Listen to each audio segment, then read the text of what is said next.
Hi நண்பர்களே, எல்லாரும் எப்படி இருக்கீங்க? எல்லாருமே ரொம்ப ஆவலோட ரதி அம்மாவுடைய பேச்சை கேட்குறதுக்காக ரொம்ப ஆர்வமாக இருக்கீங்க.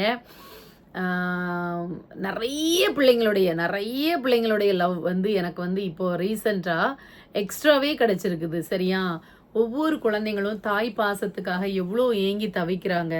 அதுக்கப்புறம் அவங்களுடைய லைஃப்பில் உள்ள பர்சனல் ஸ்டோரிஸ்லாம் வந்து என்கிட்ட வந்து இன்ஸ்டாவில் வந்து ஷேர் பண்ணி அவங்களுடைய அந்த ஃபீலை வந்து சொல்லக்கூட ஆள் இல்லைன்னு சொல்லி அந்த ஃபீலை சொல்லி அவங்களுக்கான அந்த ஒரு கொஞ்ச நேர அந்த மன அமைதியை வந்து என்கிட்ட பேசிட்டு வந்து அவங்க நிறைய பேர் பெற்றிருக்காங்க. அதே மாதிரி நானும் அந்த மாதிரி என்கிட்ட வந்து என்னுடைய நிம்மதிக்காகவும் என்னுடைய நிம்மதிங்கிறத விட என்னுடைய உடல் நலத்துக்காக நிறைய பிள்ளைங்க, அம்மா நீங்கள் வந்து ஃபஸ்ட்டு வந்து என்ன நடந்தாலும் அதை வந்து எதிர்கொள்கிறீங்க. ஆனால் எதிர்கொள்ளும் போது அதுக்குள்ளேயே கிடந்து நீங்கள் உங்களை வருத்திக்காதீங்க. ஏன்னா உங்களுக்கு நிறைய ஹெல்த் இஷ்யூஸ் இருக்குது.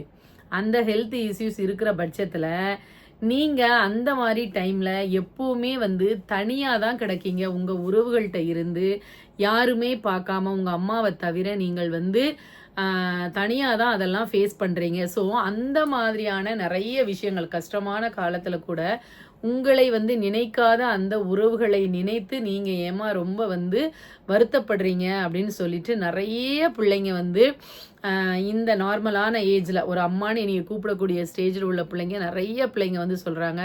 அதுக்கப்புறம் ஒரு சில சகோதரிகளும் வந்து எனக்கு வந்து மெசேஜ் பண்ணி எல்லாருமே ஹெல்த்தை பாருங்கள் அப்படின்னு தான் வந்து நிறைய சொல்லிட்டு இருக்காங்க. நீங்கள் நல்லா சாப்பிடுங்க, சத்தா எல்லாமே இது பண்ணுங்க. அவங்க வந்து இப்போ வந்து பணம் இருக்குது அப்படிங்கிற ஒரு எண்ணத்தாலும் அதுக்கப்புறம் அந்த இளம் ரத்தம் சூடாகும் அப்படிம்பாங்க. அப்போ வந்து கொதிப்பு வந்து அந்த பலூன்ஸ் அந்த ட்ராப்ஸ் அந்த சொல்லுவோம்ல அப்படி பொங்கும்ல அது வந்து கொஞ்சம் அதிகமாக இருக்கும். ஸோ அதனால் அவங்க வந்து அப்படி தான் இருப்பாங்கம்மா. நீங்கள் வந்து உங்களை நல்லா பார்த்துக்கோங்க, ஹாப்பியாக இருங்க அப்படின்னு வந்து நீங்கள் சொல்லிகிட்டே இருக்கீங்க. கண்டிப்பாக ஹாப்பியாக இருக்கிறதுக்கு ட்ரை பண்ணுறேன். எவ்வளோதான் சொன்னாலும் ஒரு சில விஷயங்கள் வந்து மனசுக்கு வந்து ரொம்ப கஷ்டத்தை ஏற்படுத்திக்கிட்டு இருக்கு. நிறைய விஷயங்கள் மறக்க முடியல. இப்போ நானே வந்து நிறைய பேருக்கு வந்து அட்வைஸ் வந்து எவ்வளவோ பண்ணுறேன். நிறைய சொல்லுவேன் அட்வைஸ் வந்து லைஃப் வாழ்க்கை தத்துவங்கள் எல்லாமே சொல்லுவேன். பட் எனக்கு அப்படின்னு வரும்போது அதில் கொஞ்சம் நான் வந்து நிலை தடுமாற தான் செய்கிறேன். சரியா? ஸோ இன்றைக்கி வந்து இந்த மெமரிஸ் எல்லாத்தையுமே உங்களோட நான் வந்து ஷேர் பண்ணுறேன். ஏன்னா ஒவ்வொரு தாயும் வந்து நான் திருப்பி சொல்லுவேன், தாய் அப்படிங்கிறவள் வந்து எப்போவுமே அந்த தாய்மை அந்த அம்மாக்கள் தினம் அப்படிங்கிற அன்னைக்கு மட்டும் போற்றக்கூடியவள் அல்ல, ஒவ்வொரு நாளும் போற்றப்பட வேண்டியவள். சரியா? அதனால் நான் என்னையே வந்து நான் பெருமைக்கெல்லாம் நான் சொல்கிறதுக்கு வரவே இல்லை. எல்லோரும் கேட்குற மாதிரி உனக்கு வேணா பெஸ்ட் அம்மா அப்படிங்கிற அவார்டு கொடுத்துடலாமா அப்படின்லாம் வந்து நக்கலாக வந்து கேட்குறாங்க. நம்ம பெத்த பிள்ளையிலே கேட்குது, மற்றவங்க கேட்குறத சொல்லி என்ன செய்ய. ஸோ நான் வந்து மற்றவங்களுக்குள்ளேயே போக மாட்டேன். சரியா? நம்ம எப்படி இருக்கோம் அப்படின்னு நம்மளை பார்க்கும்போது நம்மளுக்கே வந்து தெரியும் இல்லையா? ஏன்னா நிறைய சொசைட்டியில் வந்து நானும் பார்க்குறேன். அவங்களுடைய வாழ்க்கை நலன், அதுக்கப்புறம் அவங்களுடைய சுகம் இதற்காக மட்டும் நினைத்து பிள்ளைகளை எல்லாம் வந்து விட்டு போகிற தாய்மார்கள், அதுக்கப்புறம் வந்து அவருடைய நலனை மட்டுமே நினைத்து அடுத்து 2, 3ன்னு மேரேஜ் பண்ணிட்டு சந்தோஷமாக இருக்கிற தாய்மார்கள்லாம் நான் வந்து பார்த்துக்கிட்டு தான் இருக்கேன். அதுக்குமே நான் அவங்கள தப்புன்னு வந்து சொல்ல மாட்டேன். அவங்க பாயிண்ட் ஆஃப் வியூவில் அது வந்து கரெக்டாக இருக்கலாம். சரியா? அதை வந்து தீர்ப்பிடுறதுக்கு நான் வந்து ஆள் கிடையாது.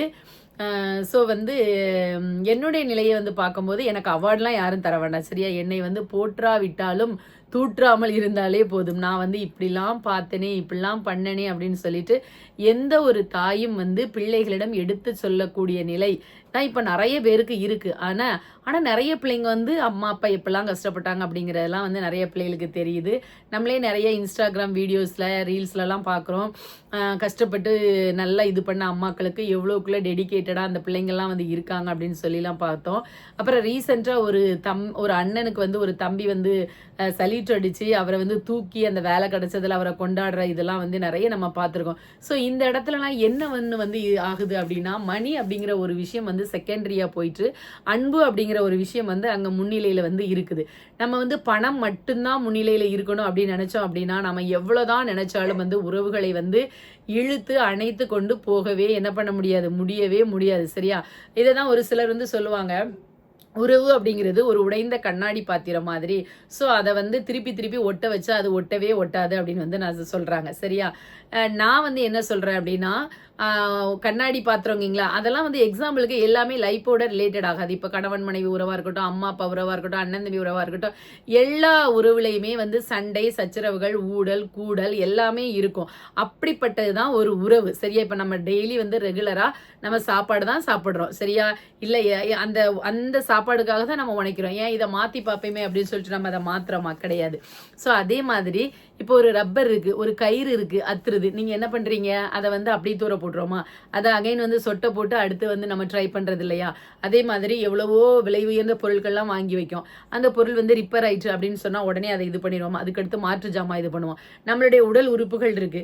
அது வந்து உடனே ரிப்பேர் ஆயிட்டு அப்படின்னா அப்படியே வந்து அத வந்து இனிமே அவ்வளோதான் பண்ண அப்படின்னு விட்டுறதமா? ஹாஸ்பிட்டல்ல போய் முறையா ட்ரீட்மெண்ட் எடுத்து அடுத்து நம்ம வாழ்க்கையங்களும். அதே மாதிரி தான் நம்ம மனசு இருந்தால் மார்க்கம் உண்டு அப்படிங்கிற மாதிரி நம்ம உறவுகள் வேணும் அப்படின்னு நினைச்சோம் அப்படின்னா அந்த உறவுகள் வந்து எப்பவுமே நம்மளுக்கு வந்து கூடவே தான் இருக்கும்.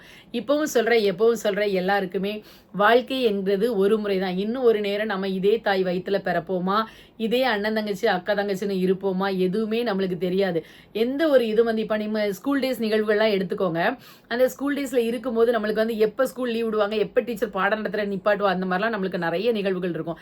ஆனா இப்ப நம்ம யோசிச்சு பார்க்கும்போது நம்ம அந்த ஃப்ரெண்ட்ஸோட இருந்த நாட்கள், அந்த இதெல்லாம் ஜாலியான அந்த பருவங்கள் எல்லாம் பார்க்கும்போது நம்மளுக்கே இப்ப வந்து அது மீண்டும் கிடைக்குமா அப்படின்னு வந்து நினைக்கிறோம். சரியா? அதனால மீண்டும் அமர முடியாத 2 சிம்மாசனங்கள் என்ன அப்படின்னு சொல்லி நீங்க பார்த்தீங்கன்னா, ஒண்ணு வந்து தாயினுடைய கருவறை, இன்னொன்னு பள்ளியறை. சரியா?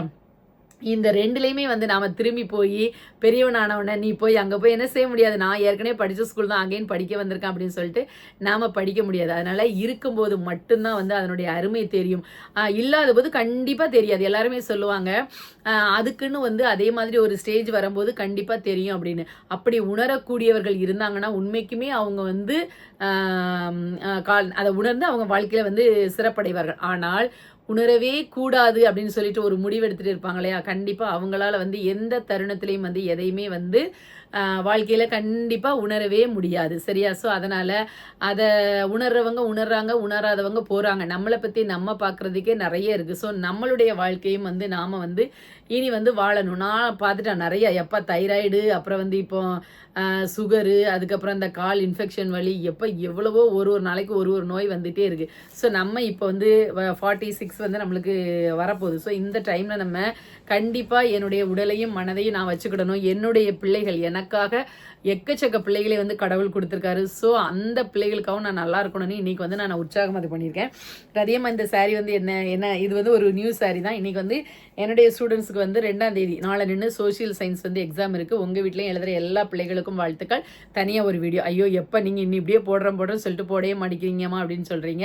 ஸோ கண்டிப்பா வந்து நான் அதுவுமே வந்து இப்போ எடுத்துட்டு ஷார்ட்ஸ்ல வந்து மலமலன்னு என்னென்ன கொஸ்டின்ஸ்லாம் இம்பார்ட்டன்ட் அப்படின்னு சொல்லி போட்டுருந்தேன். நாளைக்கு வந்து அதெல்லாம் படிச்சிருக்காங்களான்னு ஒன்லி ஒரு செக்அப் பண்ணிட்டு பார்க்க சொல்லிக்கோங்க. ஓகேவா? நல்லா படிக்கிறவங்க.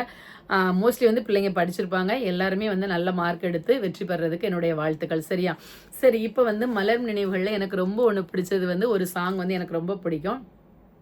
அது என்ன சாங் அப்படின்ட்டு அந்த சாங்கோட வந்து நம்ம ஆரம்பிக்கலாம். சரியா? ஆளான சிங்கம் ரெண்டும் கைவீசி நடந்தால் காலடியில் பூமி எல்லாம் அடங்கும். சிங்கார தங்கம் ரெண்டும் தேர் போல வளர்ந்தால் ரோஜாக்கள் வந்து இங்கே உறங்கும். உங்களால் தானே உயிர் சுமந்தேனே, உங்களால் தானே உயிர் சுமந்தேனே, கந்தலிலே முத்துச்சரம் காப்பாற்றி கட்டி வைத்தேன் நானே. வெள்ளை நிலா, இரண்டும் வெள்ளை நிலா, அலை போலவே விளையாடுதே, சுகம் நூறாகுமோ மண்மேலே துள்ளும் மான் போலே, என்னாலும் நம்மை விட்டு போகாத வசந்தம்.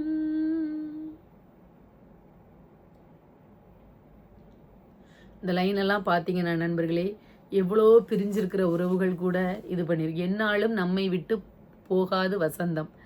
அதுக்கப்புறம் ஆளான சிங்கம் ரெண்டும் கைவீசி நடந்தால் காலடியில் பூமியெல்லாம் அடங்கும். அந்த ஒவ்வொரு தாயும் தன்னுடைய பிள்ளைகளை நினைத்து அவங்க பெரிய பிள்ளைகளாகி வரும்போது இந்த பூமியையே காலடியில் கொண்டு வந்து போட்டு அந்த பிள்ளைங்க வந்து நம்மளை பார்த்துப்பாங்க அப்படிங்கிற அந்த ஒரு பெரிய ஏக்கம் தான். நான் வந்து என்ன சொல்கிறேன், பார்த்துப்பாங்க அப்படின்னா நீங்கள் வந்து எங்களுக்கு காசு கொடுத்து எங்களுக்கு இது பண்ணி எங்களுக்கு அடிமை வேலை செய்யணும்னு நாங்கள் சொல்லலை. 18-20 வருஷமாக உங்களை நாங்கள் தாங்கி பிடிக்கிறோம் இல்லையா? அப்போ அதுக்கு அடுத்து வந்து அவங்க வந்து குழந்தையாக மாறக்கூடிய ஒரு பருவம். 50 வயசெல்லாம் நெருங்கும்போது பெற்றோர்கள் வந்து குழந்தையாக மாறக்கூடிய பருவம். உங்களுக்கு அப்போ உடலில் வந்து நல்ல திடகாத்திரம் இருக்கக்கூடிய பருவம். அப்போ நீங்கள் வந்து அந்த தாய் தகப்பனுக்கு எவ்வளோ ஒரு உகந்த பிள்ளைகளாக இருக்கணும். சரியா? ஸோ எல்லாருமே நான் என்ன சொல்கிறேன் அப்படின்னா, உங்களுடைய பாயிண்ட்லேயே பிடிச்சிட்டு நிற்கிற பிள்ளைங்கள்லாம் வந்து கண்டிப்பாக வந்து தனிமையில் இருக்கும்போது யோசிச்சு பாருங்கள். சரியா? தப்பான தாயே இருந்தாலும் அவளை நீ குறை சொல்வதற்கு உனக்கு அருகதை கிடையாது. ஏன்னா அவ உதிரத்தை சிந்தி எல்லாத்தையும் சிந்தி தான் உன்னை இந்த பூமிக்கு கொண்டு வந்து அதுக்கப்புறம் உன்னை எல்லாத்தையுமே பண்ணினது அந்த தாய் தான். ஸோ அதனால் அந்த தாயை வந்து இகழ்ச்சிப்படுத்தி அசிங்கப்படுத்தி மற்றவர்கள் முன்பு பேசுவதற்கு கண்டிப்பாக எந்த தேவனை நம்ம வணங்குற எந்த தெய்வமும் வந்து அதுக்கு இடம் கொடுக்கவே கொடுக்காது. சரியா? நீங்கள் வந்து இப்போ நான் வந்து உங்களுக்கு வந்து ஒரு சில மெமரிஸ் கொடுக்குறேன் நண்பர்களே, அதை வந்து நீங்கள் பாருங்கள். சரியா? உங்களுக்கும் நிறைய மெமரிஸ்லாம் இருக்கும். ஸோ எந்த மாதிரியான மெமரிஸ்லாம் நீங்கள் வந்து நினச்சி இது பண்ணிடுவீங்க, உங்களுக்கு எது ரொம்ப பிடிக்கும், என் பிள்ளைகிட்ட வந்து எனக்கு வந்து இது வந்து மறக்கவே முடியாது அப்படின்னு இருந்தால் வந்து நீங்கள் வந்து ஷேர் பண்ணுங்கள். சரியா? இப்போ வந்து நான் அந்த என்ன சொல்கிறது, டார்ச்சர் கொடுமைப்படுத்துகிற தாய் இருக்கு இல்லையா, நான் வந்து என்னெல்லாம் பண்ணியிருக்கிறேன், எந்த மாதிரியெல்லாம் இவங்களை வந்து இந்த சொசைட்டியில் வந்து நான் வந்து இந்த பெரிய அளவுக்கு நான் வந்து காட்டியிருக்கேன் அப்படின்னு சொல்லிட்டு நீங்கள் வந்து பாருங்கள் நண்பர்களே. சரியா? ஃபஸ்ட் எடுத்து ஒன்றா நான் உங்களுக்கு வந்து காமிக்கிறேன். சரியா? இதுதான் வந்து முதலனா ஒரு நல்லா நடந்து ஓடி அடிக்கிற பருவத்தில் வந்து நான் 2 பிள்ளைகளையுமே காட்டுறேன். சரியா? இது வந்து என்னுடைய ஒரு மெமரிஸ் தான். இதில் வந்து யாரையும் நம்ம இது பண்ணுறதுக்கு இல்லை, நாம் கடந்து வந்த பாதைகளை வந்து நம்ம காட்ட போகிறோம், பிள்ளைகளை வந்து எப்படி நம்ம இது பண்ணோம் அப்படின்னு சொல்லிட்டு. ஸோ இந்த ஒரு பெரிய கப்பலை வந்து பிள்ளை வந்து அவ்வளோ ஒரு ஆசையாக பார்த்துட்டு இருந்து, இது வந்து ஒரு நியூஸ் பேப்பர்லலாம் இந்த நிகழ்வு வந்து வந்துச்சு நண்பர்களே. அதுக்கப்புறம் ஒவ்வொன்றா வரும் மாறி என்ன இது வந்து பாருங்கள், எங்கள் வீட்டுக்காரரும் என்னுடைய பிள்ளையும் இருக்கும். இந்த கட்டிங்கை பார்த்தீங்களா, தலையெல்லாம் மேட்சாக தான் அப்போதுலேருந்தே நான் எடுத்தேன். அப்படின்னா ரொம்ப மேட்சாக தான் எடுப்பேன். சரி, உங்களுக்கு வந்து நான் இப்படி தூக்கி காமிக்கிறது வந்து சரியாக தெரியலன்னு நினைக்கிறேன். ஸோ ஒன்றாவே வந்து நீங்கள் வந்து பாருங்கள். ஓகேவா? அதுக்கப்புறம் எப்படி நான் வந்து பார்த்து அழகு பார்த்துருக்கேன் அப்படின்னு சொல்லிட்டு பாருங்கள். சின்ன வயசுலேயே இதெல்லாம் வந்து நாங்கள் வந்து அது என்ன சொல்கிறது, நிறைய வந்து வருமானம் வந்து இல்லாத ஒரு பருவத்தில் எங்கள் வீட்டில் வந்து மொத்தமே மாத வருமானம் 1000-1500 இருக்கிற சமயத்துலையும் நாங்கள் வந்து பிள்ளைகளை வந்து இவ்வளோ அழகாக வந்து பார்த்துக்கிட்ட ஒரு அழகான ஒரு தருணம் பார்த்துக்கோங்க. இந்த இது அக்கறவே இந்த இதை பாருங்கள், இதுவும் அதே தான். இதெல்லாம் வந்து எங்கள் வீட்டில் பின்னால், அந்த ராஜபாளையம் வீடு நீங்கள் பார்த்துருப்பீங்க இல்லையா, அந்த வீட்டில் பின்னால். இது வந்து பிரகனுக்கு பர்த்டே டைமில்னு நினைக்கிறேன், பர்த்டே இதோட. அவன் எவ்வளோ அழகாக இருக்கான் பாருங்க, ரெண்டும் க்யூட்டாக அவ்வளோ ஒரு அழகாக பாசமாக தான். பாசம்னா எப்படி இருக்கணும், அண்ணன் தங்கச்சினா எப்படி இருக்கணும் அப்படின்னு தான் நான் வந்து சொல்லி இது பண்ணேன். அந்த நேரமே வந்து நல்லா மேக்கப் பண்ணுறதுக்கு வந்து நல்லா இம்பார்ட்டன்ட் கொடுக்க, ஃபேஸ்லாம் வந்து எப்படி இருக்குன்னு பாருங்கள். இதெல்லாம் பார்க்கும்போது வலிக்குமா வலிக்காதா அப்படின்னு சொல்லுங்கள் நண்பர்களே. அழகாக இருக்குல்ல, க்யூட்டாக இருக்கா, ஃபேஸ்லாம் யாரை மாதிரி இருக்குது அப்படின்னு சொல்லுங்கள். அடுத்தது வந்து நம்ம பிள்ளையை வந்து சின்ன வயசுலேருந்தே எல்லாத்துலேயுமே நம்ம விட்டு சூப்பராக வளர்க்கணும். அதாவது ஸ்டேஜில் எல்லா பெர்ஃபார்மன்ஸும் பண்ண வைக்கணும் அப்படின்னு சொல்லிட்டு, அதுக்கு இது வந்து நித்தம் வந்து பிள்ளையை ரெடி பண்ணி பிள்ளையை அழகுபடுத்தி பார்க்குறது தான் என்னோடய வேலை. உடனே நீங்கள் நீ மட்டுமா தாய் பண்ணுவ, எல்லா அம்மாவும் அப்படி தானே பண்ணுவாங்க அப்படின்னு வந்து சொல்ல வந்துடாதீங்க. எல்லாரும் பண்ணுவாங்க. பட் நான் வந்து எனக்கு வந்து கவலை வரும்போது என்னுடைய இதை தானே நண்பர்களே நான் வந்து உங்கள்கிட்ட சொல்ல முடியும். அதுக்கு பிறகு பாருங்கள், இங்கே பார்த்தீங்களா, இது வந்து ஃபஸ்ட் ஸ்டாண்டர்ட் படிக்கும்போது ஒரு டான்ஸு. முடியெல்லாம் பார்த்தீங்கன்னா பின்னால் பேக்கில் அவ்வளோ நிறைய இருக்கும் பாருங்கள் எப்படின்னு.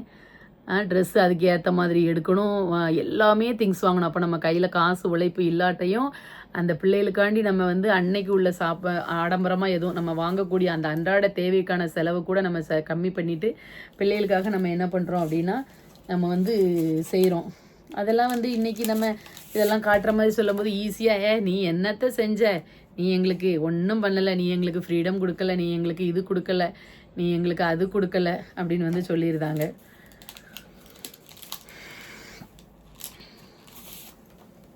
பாருங்கள், இது அதுவும் வந்து சில இன்னைக்கு சில ஜென்மங்களுக்கு வந்து நம்ம சொல்லியே ஆக வேண்டி இருக்குது. அந்த அது என்ன சொல்கிறது, எரியிற இதில் எண்ணெய் ஊற்றுவாங்க அப்படிம்பாங்கள்ல, அப்படிங்கிற மாதிரி சில ஜென்மங்களும் இருக்குது. பார்த்துக்கோங்க, நாங்கள் வந்து எந்த மாதிரி எல்லாம் கடந்து வந்து பிள்ளைகளுக்காண்டி நாங்கள் வந்து இல்லை, அதாவது நானாக உருவாகினேன் அவள் அப்படிங்காங்களா, அந்த இதுக்கு சொல்கிறேன். இது வந்து ஒரு டான்ஸு பெர்ஃபார்மன்ஸ் தான். பார்த்துக்கோங்க நண்பர்களே எப்படி இருக்குது அப்படின்ட்டு. அந்த முன்னால் நிற்கிறது, முன்னால் வரிசையில் பார்த்தீங்களா, முன் வரிசையில். அதுக்கப்புறம் எத்தனை இதில் எல்லா இதுலேயும் நம்ம வந்து பிள்ளைய வந்து அப்பத்துலேருந்தே, அதாவது ஒரு ஸ்டேஜ் பெர்ஃபார்மன்ஸ் அப்படிங்கிறது வந்து பிள்ளைகளுக்கு வந்து எந்த ஒரு பயமும் வரக்கூடாது. சரியா? 2.5 வயசில் வந்து ஸ்டேஜில் வந்து நான் ஏற்றினேன். ஏன் அப்படின்னா அப்போ தான் அந்த நர்வஸ் எல்லாமே போகும். ஏன்னா நான் ஒரு ஃபிசிக்கலி சேலஞ்சு. என்னால் வந்து எனக்கு எங்கள் ஸ்கூலில் ஆண்டி விழா டைம்லலாம் பிள்ளைங்க எல்லாருமே டான்ஸ் ஆடும்போது எனக்கு அவ்வளோ ஆசையாக இருக்கும். அப்போ நான் வீட்டில் போய் எங்கள் அப்பாட்ட போய் சொல்லுவேன். அம்மா விட அப்பாட்ட ஃபஸ்ட்டு சொல்லணும். அப்பாட்ட சொல்லும் போது எங்கள் அப்பா சேரக்கூடாதுமாங்க. ஏன் அப்படின்னா நம்மளுக்கு கஷ்டமாக இருக்கும். ஆனால் அதுக்கப்புறம் தான் எனக்கு ஒரு நாள் தெரிய வந்துச்சு. நான் வந்து முன்னாடிலாம் நடந்துகிட்டே இருக்கும்போது டக்குன்னு எதிரி கீழே விழுந்துருவோம். பார்த்துக்கோங்க. இப்போவும் அப்படி நடக்கும். இன்றைக்கி கூட ஒரு டைம் அப்படி வந்துச்சு. ஸோ அந்த டைம்லலாம் அதிகமாக வந்து நான் வந்து ரொம்ப ஒல்லியாக இருக்கிற டைமில் ஒய்யாமல் வந்து எதிரி விழுந்துகிட்டே இருப்பேன். ஸோ அப்போ எங்கள் அப்பா நம்ம பிள்ளை வந்து எந்த இடத்துலையும் கீழே விழுந்து அந்த இடத்துல அசிங்கப்பட்டுறக்கூடாது அப்படிங்கிறதுக்காக என்னை எதுலேயுமே சேரக்கூடாது அப்படின்ட்டுருவாங்க. இப்போ இதில் பாருங்கள் எங்கே நிற்கிறா அப்படின்ட்டு. இதில் எங்கன்னு தெரியுதா? அந்த பாருங்க, பார்த்தீங்களா? எல்லாத்துலேயுமே முன்னால் தான். பார்த்து இப்போ இதெல்லாம் பார்க்கும்போது எப்படி பார்த்து இது பண்ணோம் அப்படின்னு சொல்லிட்டு அந்த அது வந்து மறக்க முடிய மாட்டேங்குது. நீங்கள் சொல்கிறீங்க, நல்லதுக்கும் சொல்கிறீங்க, வேதனைப்படாதீங்கம்மா நீங்கள் வந்து அப்படின்ட்டு. இந்த பாருங்க, இது வந்து எங்கள் வீட்டு முன்னாடி தான், முந்தி நாங்கள் இருந்த வீடு. அந்த வீட்டுக்கு முன்னாடி இதுவும் பிரகனுடைய பர்த்டே தான். பிரகனுடைய பர்த்டேனா இவங்களும் வந்து சூப்பராக கிளம்பிடுவாங்க. இது வந்து காலையிலே எந்திரிச்சு கிளம்பி எப்போவும் நெக்லஸ்ஸு, தலையில் பூவு, நிறைய வளையல், இதோடு தான் வந்து என்ன பண்ணுவாங்க அப்படின்னா அவங்க வந்து எப்போவுமே இருப்பாங்க. ரதியம்மா எப்படி இருக்குன்னு பாருங்கள். இது எங்கள் வீடு, அதான் சொல்லலாம். இது எங்கள் வீட்டை சுற்றி அடைச்சிருக்கிற அடப்பு. இது வந்து பிரகன் பர்த்டேக்கு நாங்கள் தோட்டத்துக்குள்ளே வச்சு கேக்கு ஊட்டுற மாதிரி எடுத்த ஃபோட்டோ. நல்லா இருக்கா? அதுக்கப்புறம் பாருங்கள், அந்த டைம்லேயே, சரியா, அந்த டைம்லேயே எந்த மாதிரிலாம் ட்ரெஸ் போட்டு எந்த மாதிரிலாம் இது பண்ணி எப்படி இருக்காங்க அப்படின்னு பாருங்கள்.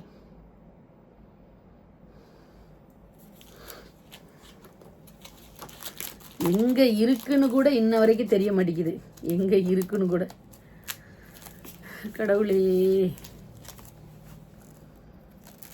கடவுள் தான் வந்து இதுக்கு வந்து நம்மளுக்கு விடை கொடுக்கணும்.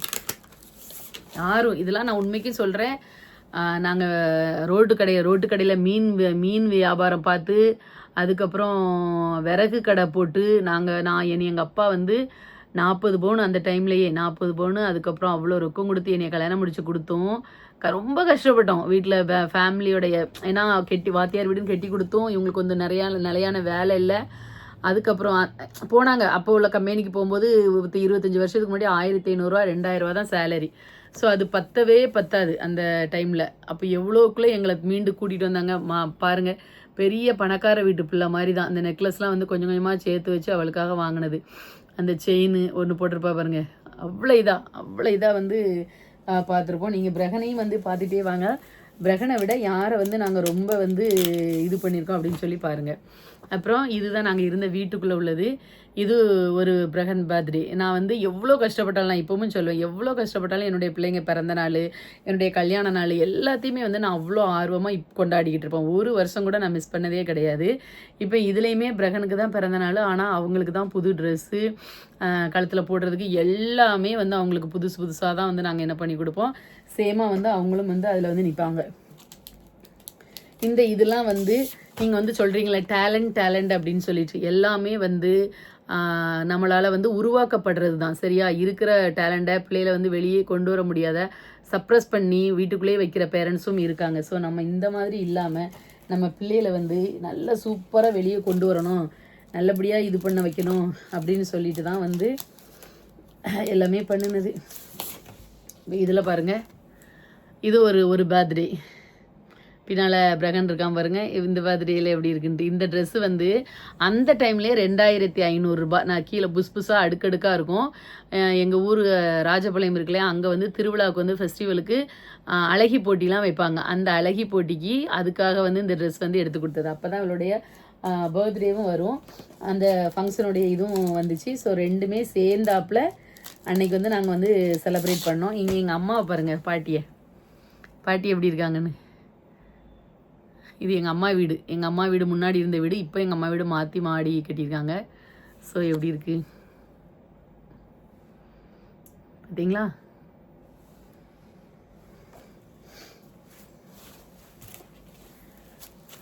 இதெல்லாம் வந்து லைஃப்பில் வந்து மறக்க முடியாது நம்மளுக்கு, எப்போவுமே வந்து மறக்காமல் வச்சுருப்போம். இங்கே பாருங்கள், இது வந்து எங்கள் வீட்டில் ஃபஸ்ட்டு வாங்கின சோஃபாவில் 2 பேரும் எப்படி உட்காந்துருக்காங்க பாருங்கள். அம்மானா அப்படி இருப்பாங்க 2 பேரும். அப்புறம் இது வந்து கிறிஸ்மஸோட 3 பேரும் மேட்சாக ட்ரெஸ் போட்டிருக்கோமா பார்த்துக்கோங்க. சேசம்மா எவ்வளோ சோகமான அம்மா மாதிரி இருக்கேன் பாருங்கள். அப்புறம் இங்கே பாருங்கள், அப்போவுமே வீட்டுக்குள்ளே வச்சு விதவிதமாக ஃபோட்டோ பார்த்தீங்களா. இது வந்து நாங்கள் வந்து எதை வச்சு எடுக்கிறதுனா, நாங்கள் ஒரு கேமரா வச்சுருந்தோம். இது ஸோ வந்து ஒரு கேமரா வச்சுருப்போம். அந்த கேமரா எங்கள் சின்ன தம்பி மில்ட்டில் இருக்கிற தம்பி வாங்கி கொடுத்துருந்தான். இது ஒரு கிறிஸ்மஸ்க்கு போல் ட்ரெஸ் போடுறோமா. இப்போ எல்லோரும் மேட்சாக போடுறீங்க.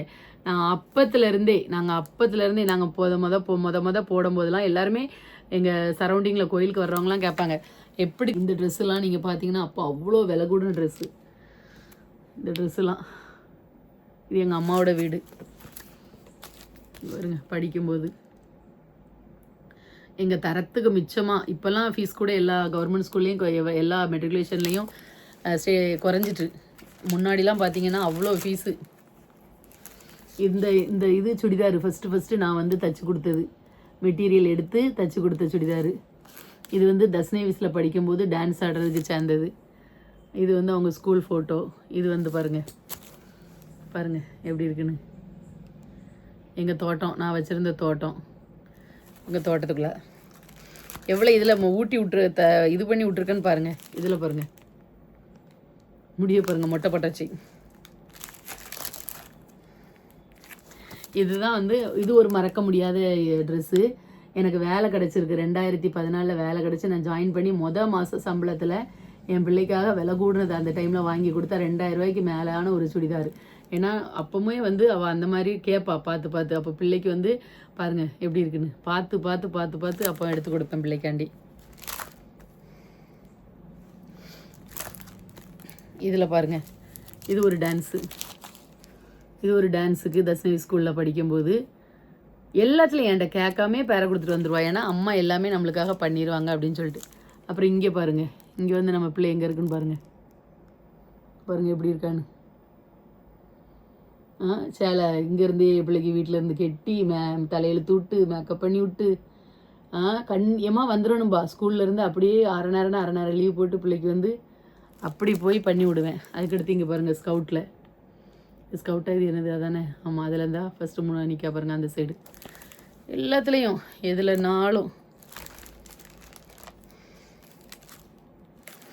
அப்புறம் இதை பார்த்தீங்க அப்படின்னா, இது வந்து எங்கள் ஊர் தருவேக்குளத்தில் கண்ணகி, உன்னால் கல்வன் என்று கூறப்பட்டு கொலை செய்யப்பட்ட கோவலனின் மனைவி நான், நீதி நெறி தவறிய பாண்டிய மன்னனே அப்படின்னு சொல்லி அந்த டைலாக்கை அவ்வளோ அழகாக பேசுவாள். இங்கே பாருங்கள், அதுக்கு கெட்டி நான் அப்பவும் நைட்டு பிள்ளைக்கு போய் எல்லா ஸ்டேஜ்லையும், அப்போ தான் பிள்ளைக்கு வந்து அந்த ஸ்டேஜ் ஃபியர், அந்த டேலண்ட்லாம் வளரும் அப்படின்னு அப்படியே பண்ணுவேன். இப்போ தான் இதில் பாருங்கள், பிங்க் கலர் ட்ரெஸ்ஸு டான்ஸ் ஆடுறதுக்கு.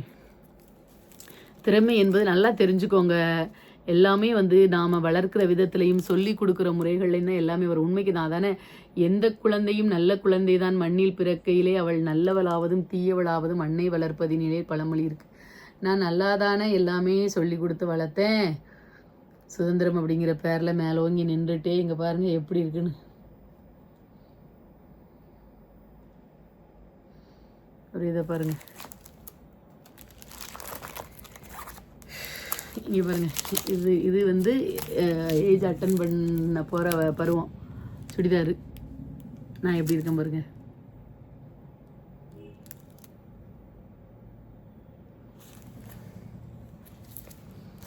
பாருங்க எங்கள் வீட்டுக்காரரை பாருங்க எப்படி இருக்காருன்னு.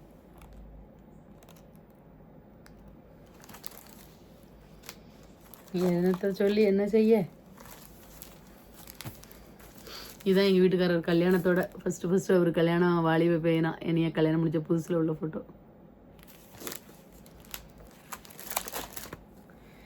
அப்புறம் வந்து பிள்ளைகளுக்கான ரொம்ப ஒரு இதான நிகழ்வுனா எங்கள் இதில் வந்து அது பேர் என்னது, புதுநன்மை கொடுக்குற நிகழ்வை பார்த்தீங்களா? மைக்கில் அப்பமே வந்து வாசிக்க விட்டது. இது நன்மை வாங்க. பின்னால் பிரகன் நிற்காம பாருங்க, 2 பேர் நிற்காங்க பாருங்க. எவ்வளோ ஆல்பத்துலேயும் யார் நிறையா இருக்கான்னு பாருங்கள். எல்லாத்துலேயும் முதலிடம் வந்து யாருக்கு கொடுத்து வச்சுருக்கோம் அப்படின்னு பாருங்கள்.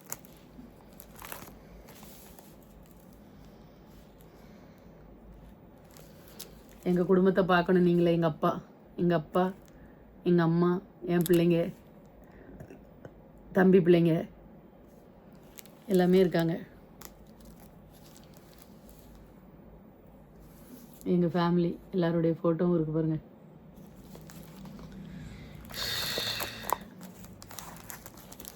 எங்கள் ஃபேமிலி ஃபோட்டோ பாருங்கள். நான் எப்படி இருக்கேன் பாருங்கள். சேசம்மா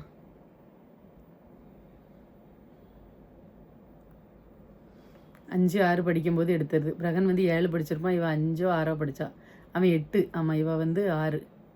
அந்த டைமில் தான் எடுத்தோம். 2 பேருக்கும் ஒன்று போல் புதுநன்மை கொடுக்கணும் அப்படிங்கிறதுனால. மாமனார் மாமியார் கேட்டிங்களே, மாமனார் எங்கள் வீட்டுக்காரோடைய தாத்தா, எங்கள் மாமியார், எங்கள் மாமனார், எங்கள் வீட்டுக்காரரு எல்லோரும் ஃபேமிலியாக மொத்தமாக நிற்கும் பாருங்கள்.